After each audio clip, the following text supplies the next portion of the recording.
નમસ્કાર, આપ જોઈ રહ્યા છો TV9 હું છું જગદીશ। સમાચારની શરૂઆત એક મહત્વપૂર્ણ સમાચાર સાબરકાંઠાથી।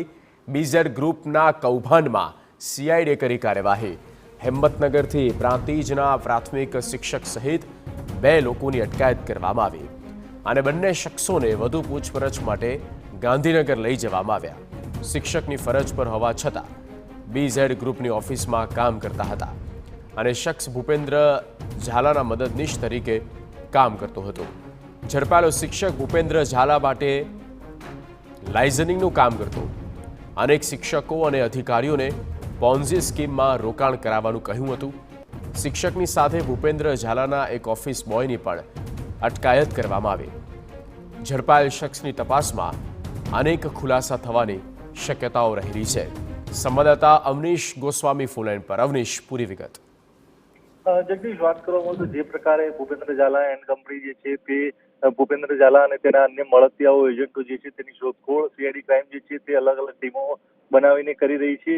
અનેક એજન્ટો જે છે તેઓને જે ભૂગર્ભમાં ઉતરી ચૂક્યા છે તેઓની ધરપકડ કરવા માટેની કાર્યવાહી શરૂ કરી છે, પરંતુ આ દરમિયાન આ લોકોના સગડ મેળવવા માટે હવે તેમના મળતિયા જે હોય શકે તે પ્રકારના વ્યક્તિઓની પણ અટકાયત કરવાની શરૂઆત કરી છે।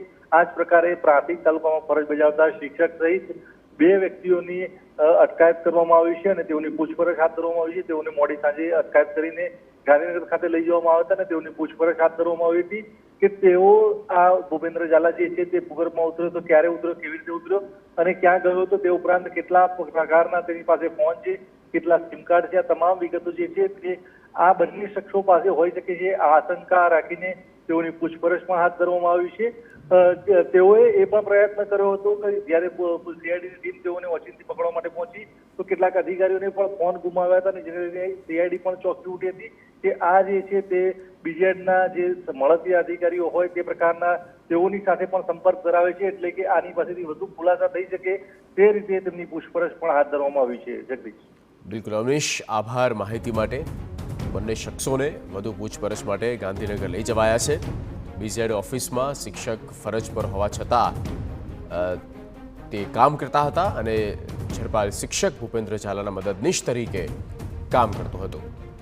લાઇઝનિંગનું કામ તેના ભાગે હતું।